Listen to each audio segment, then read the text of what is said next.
Okay. Game time is ending. I'm going to turn it back to Maura. Okay. We're going to open it up for Q&A, but first we wanted to hear if any sort of brilliant insights came from any of the tables or anything that you talked about that you would want to share with the larger group. And I will just come over and give you the mic if you don't volunteer.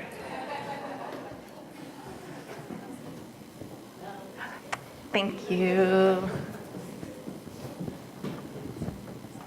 Hi, here over at table 6, we got a statement that was meandering, talking about Prop 13, protecting seniors, but it turned out they're going to trap them in their houses, and they're prisoners, and they're rattling around, and this isn't allowing younger families to move in. And then there was this like half a page of statistics about senior housing percentages versus family percentages, and we weren't really sure about any of that. So we did the exercise and identified all the problems there, but then we did the bonus exercise too and said, okay, we're not exactly sure what they're trying to say here, but what would we say? And we said that what they really think they're doing is trying to say that we're all in this together. Seniors, young families, we need to have a healthy economy of housing turning over. And so what are the solutions there? And there are 2 tracks. We can build more housing for seniors so they can move out. We can also do ADUs so that seniors could age in place or their kids could come back. And so that was our way of focusing on the collective and the availability of making it available in different places and empowering people to help.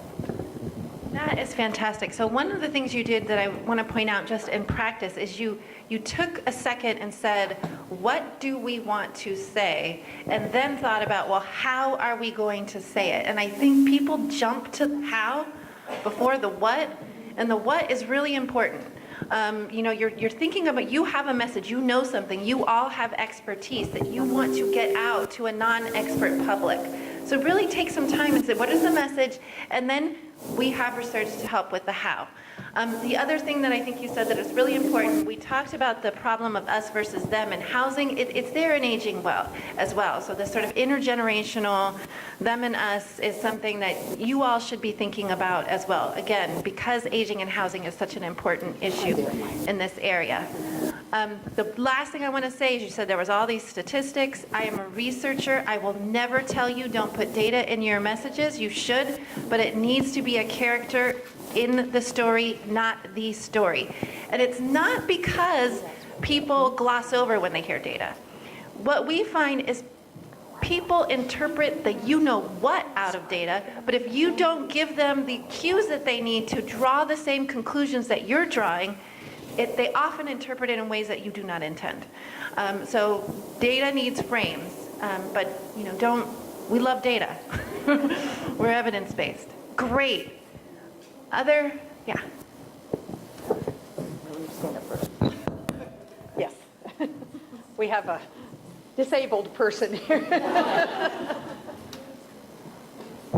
4 more weeks. But okay, so ours did a really good job of trying to educate and set it up and bring us to a policy solution. But it did it in a very crisis-oriented way, which was completely alienating. I mean, in the first sentence, it's talking about the evening crush of traffic, exacerbates gridlock, a costly fool's errand, ignore, convoluted, prohibit cities. You just lost every city, right? I mean, you can't even say prohibit cities, right? That's a terrible way to try to get collaboration. So for us, there was crisis language sort of littered all the way through it, even though it was trying to do the right thing, trying to get to a policy option. But the policy option was also very draconian and very one-sided, so it didn't really foster collaboration. So tone was a really big issue for us, and also this crisis language. And I think the other important thing to bring up about policy stories about housing is that policy is both the bad guy and the good guy. And that we've made decisions about how we set up our communities that have put us in a certain circumstance. But those were decisions that actual people made. So you know what? We can make different kinds of decisions. We can have new kinds of policies. So that you're not just at the crisis, you understand how the crisis came to be, and how we can get out of the crisis. And how we, as you were saying, the collaboration, fantastic. Other thoughts?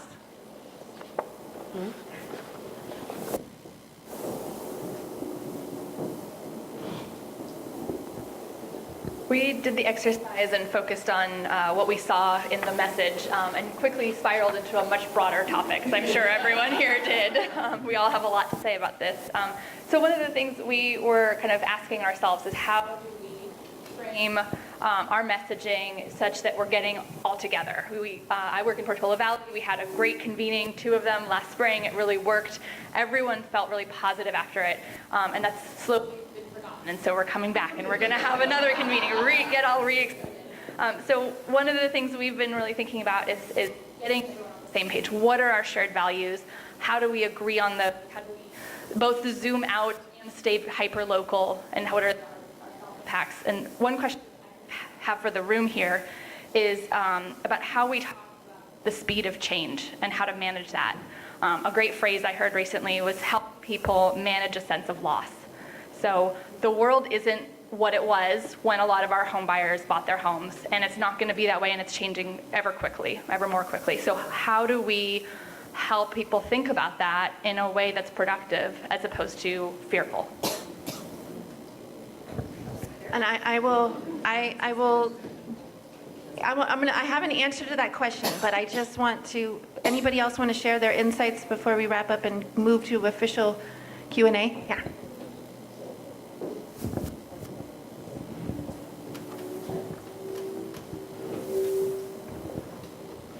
There was a really interesting conversation here, which it was amazing because the passage was very dull.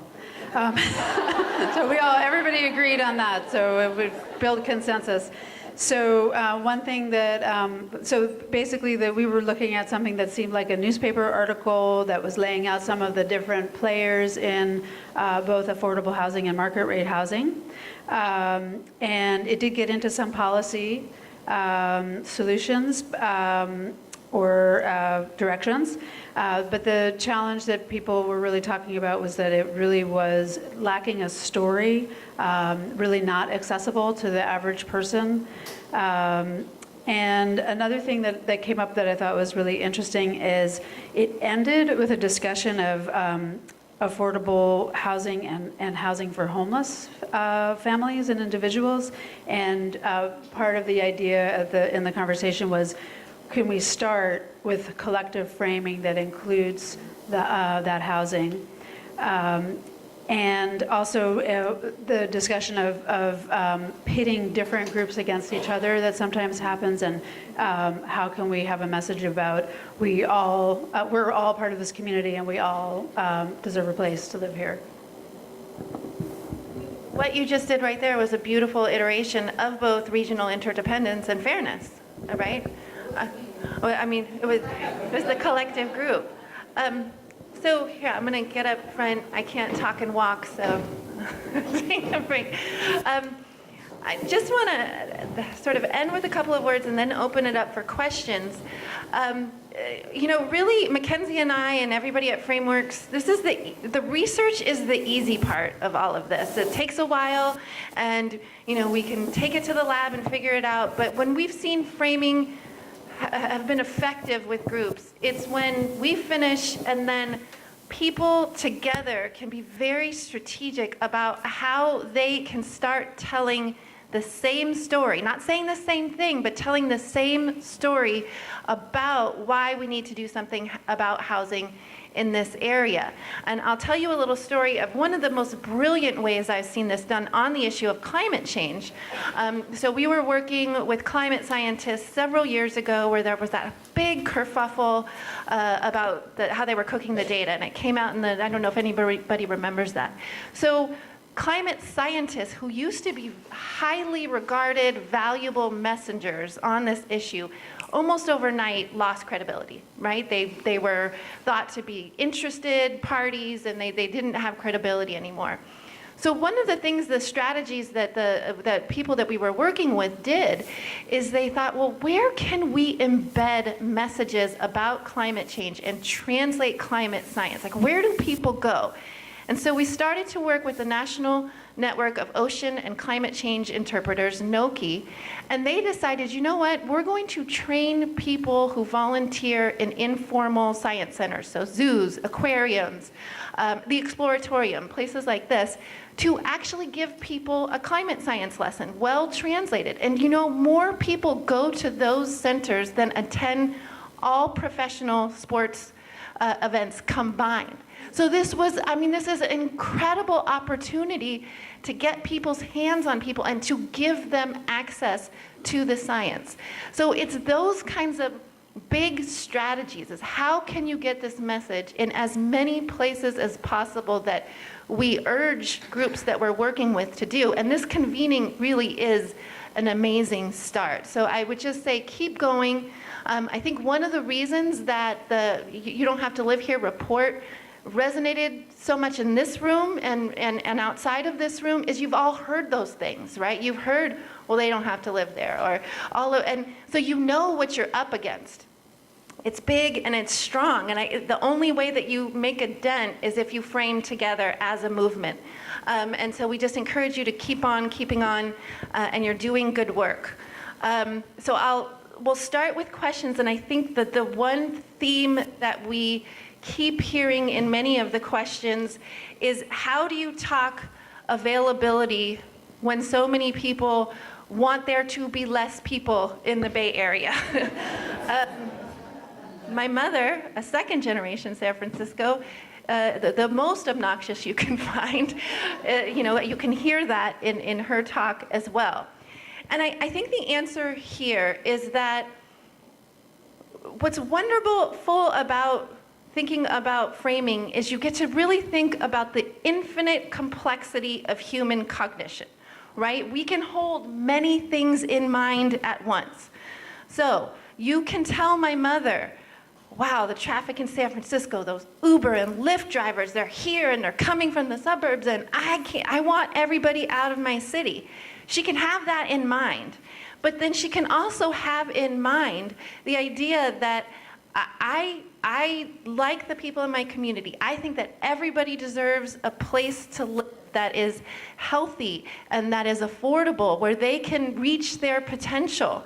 And so she can hold those two things in mind. And so your job as framers is to remind her of that, not of, oh my gosh, my city is getting overwhelmed by so many people. So to tap into that.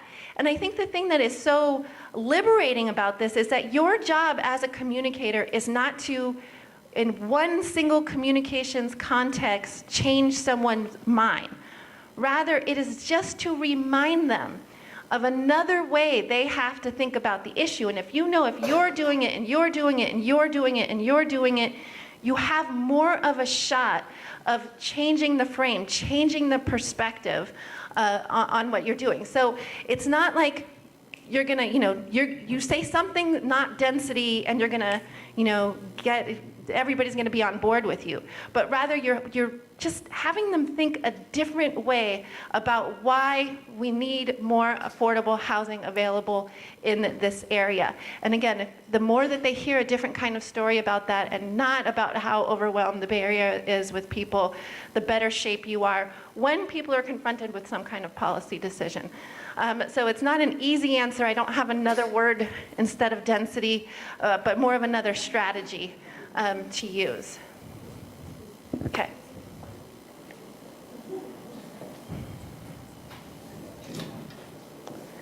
So if someone says, when is it appropriate to use the word housing crisis? I think that we're really often not in the game of saying, don't say this word.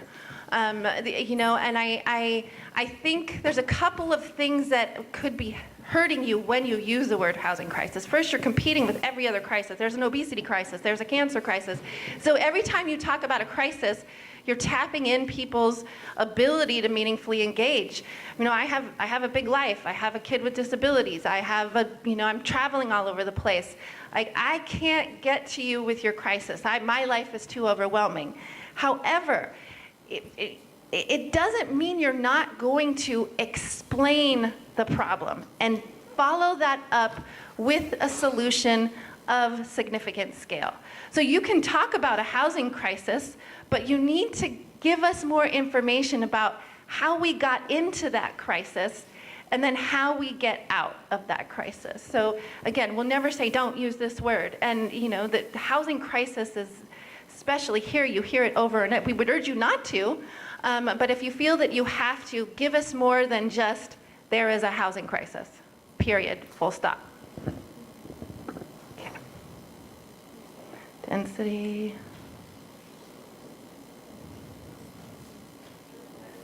Okay, this is a good question. So you said, when you talked about the success of interdependence, you framed it in a regional manner. Do you think it's useful to use on a personal level? My mother's caretaker moved, my favorite restaurant can't keep workers.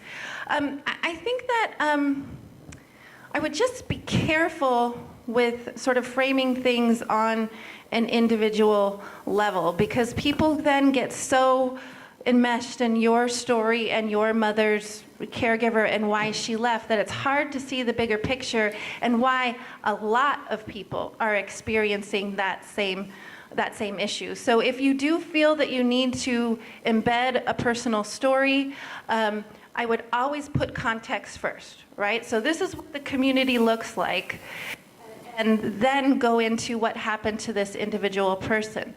There's a lot of backfires with individual stories. So Bill and I were reflecting the last time we were together about, I don't know if you guys all saw there was an article, a series in the New York Times about housing, and they profiled a woman who was commuting from Stockton to the city on public transportation. She was waking up at 2:30. It was just horrendous. And Bill and I both said that our first thought when we read that, I get to hang out with you all the time, was, why would anyone choose to do that? And then I stopped myself, and I know what the housing market, I know why she's living there, but that particular story activated in my mind a way of thinking about housing that was highly individualistic.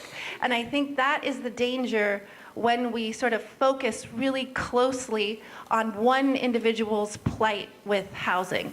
There's also, I think, a danger in exploiting people or having people who are immediately effective. The only way that they get to tell a story is their own story. And sometimes you don't want to divulge everything about your life. So I would just be very careful with individual stories, bringing someone up who's experienced housing insecurity, because there can be backfire effects. If I can pipe up really quick this is the danger of having multiple microphones. One of the ways that we can do exactly what Maura just described, of adding context to individual examples of interdependence, so talking about the importance of caregiving and employment, for example, is to cast them in your communications not as kind of crisis-laden individual stories, but as examples of community shifts and things that are good for our communities. So there's a difference between saying, woe is my mother and her caregiver. There's a difference between that and saying, we have a community problem where people who are providing care are focused on people who are providing care in our communities. So one of those is more of the interdependence flavor that we are after in our project. So we can use individual things that affect individuals, but we frame them or present them as examples of a specific problem, and then tack in that solution at the end. Okay, I got some good ones. This is a really good one. How does framing differ by audience? So this is our advice to you. You should differ by style and not substance. You should be telling the same story, but you are going to do it differently in front of different audiences. So you can imagine different flavors of regional interdependence that you would use in different groups. So if you're in front of a faith-based group, there's lots and lots of scripture, for example, that you could draw on that gets at that theme of, I am my brother's keeper. And if you were in another group, you would do that in a different way. But the fundamental concept stays the same. And so that's where your creativity as communicators comes in. You have access to all kinds of language and images that gets these concepts across. But again, you are up against a lot in public thinking. So if we let 1,000 flowers bloom in terms of communications, you're losing the power of repetition, of people having access to another coherent and consistent story. So we are not saying go out like robots. We are all interdependent. Be creative. But we would really urge you, again, from a theory of social movements, to do it together, to do it consistently, and to stay on the same frame. Okay, another good one. Good one. Okay, you guys are good. Yeah, we're still. Okay, we have time. Even if you feel like you're framing effectively, often the media will frame a zero-sum or crisis. How would you approach this? So you can frame, but often not under conditions of your own choosing, to paraphrase a very famous thinker. My advice, our advice would be to the extent possible, widen the lens. So if the journalist says, can you give me a face? You give that face the ability to talk about the wider context in which he or she is experiencing something. You have images at the ready that don't sort of evoke crisis thinking. You have stories that are solutions focused that you could supply to journalists. Now, is this going to stop them from doing those kinds of things? Probably not, but you're at the ready to get some good framing in there. And there's tips, right? So if you have a press release, you know that what the media is going to pick up are the quotes. So pack your best framing in there. So it's just these sort of small micro strategies that I think we can use to start changing the media discourse on housing. But it's hard that we have habits of journalism, and the crisis, big scary thing is a big part of how we do news media in this country. So. One more? Okay.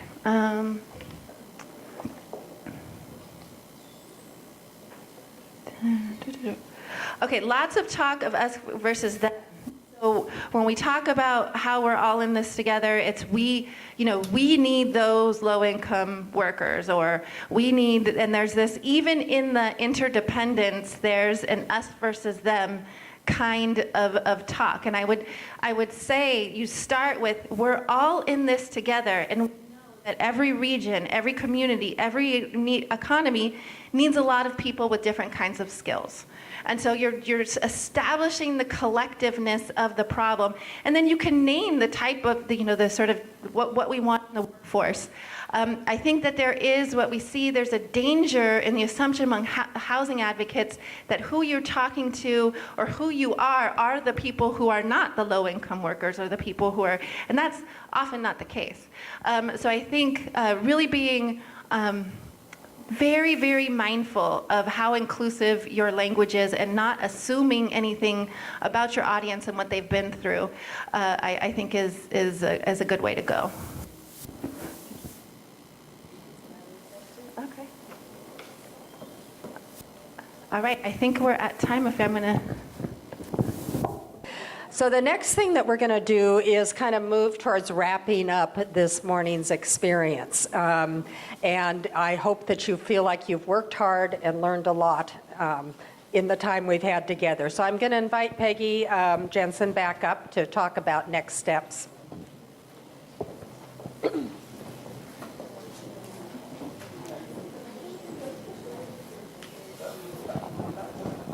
Okay, before I get on to next steps, Mariah and Mackenzie gave me one question to answer, and the question was, where have secondary units been built in San Mateo County?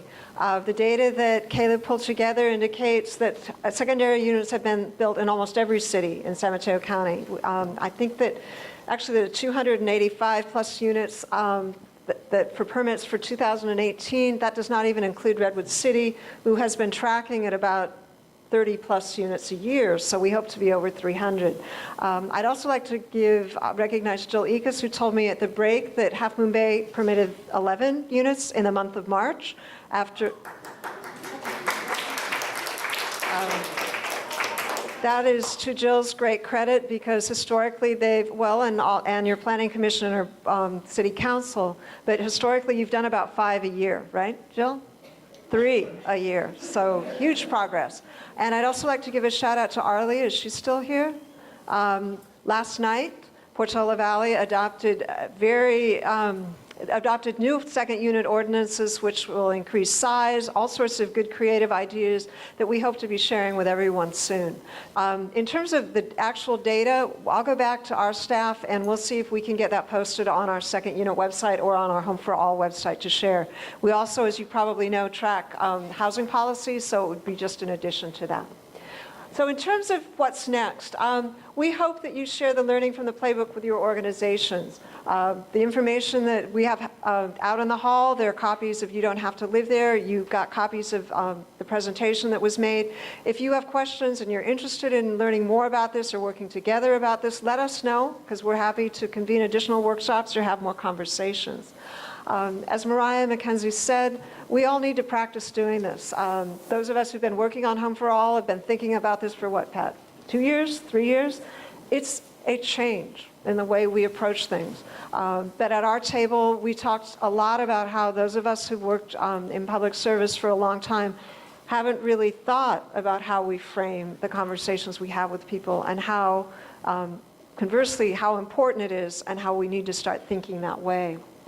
One of the things that we did in Home for All, if you either have, I think you have in your packet that sort of introductory brochure that we put together for Home for All, we sent that off to Frameworks way back, probably 2.5 years ago, to have them frame check it for us. And that was a very cost-effective way for us to start understanding framing and make sure that we started on the right foot with our initial documents. So you are all available to do that type of work if that's something your organization is interested in. And then finally, where's Sarah? Probably in the hall, getting things organized, which is what she's always done. Sarah is busy, and we are working with her to work on our third convening of this year, our third and final convening of 2019, which will be on May 23rd, where we'll be talking about housing, parking, and congestion. So we hope to see you all there, and I will turn it back to Pat. We have a couple more things. One is, while I am talking, if you will please pull your evaluations out of your packet and begin to fill them in if you have not done that. Next, I'm going to invite our supervisor leaders back up to the front to share some words of wisdom with you. And then we're going to have a final go-round at the tables before we let you go for the morning. So, Don? Thanks, Pat. This framing is really, it's hard to do, even though, it sounds like it's really easy, but it's not. But it's also, really thinking about it, it's applicable not just to housing. It's applicable to almost anything that we do in life today. And one of the things we have in your packet is this thing, piecing it together. So if you're thinking about how to do framing in terms of messaging for your whatever confronts you, whatever the issue is, especially if you're an elected official, you'll find it really helpful, because it has lots of techniques and suggestions on how you can do it better. I even use it in email. And for example, I get complaints all the time in my district. I don't know why. But my district has all kinds of issues. You name it, I've got it. And I have learned how to use this. I'm not perfect at it, but I've learned how to use it in a way that sometimes tell people, I'm not going to do anything about your problem in a nice way. Yeah, because I can't, because it's really beyond me. But on behalf of Warren and myself, I just really want to thank all of our people who have put this together, especially our two presenters, of Dr. Moira O'Neill and Dr. Mackenzie Price. Thank you very much. It's really helpful having you here for a second year, and maybe we'll get you back in one more year. Again and again. It's great. It's great. And I want to thank Bill Lowell, Sarah Rosendahl, of course, Peggy Jensen, Jessica Mullins, Carrie Dahlman from my staff, as well as Pat Brown. You do a remarkable job of getting these convenings together, and I just am really appreciative. So I'll give it back to you. Thank you. And we give it back to the tables. And to our participants, thank you so much. Please share with your facilitator one last word or two, and then we will send you off onto the beautiful day. So thank you.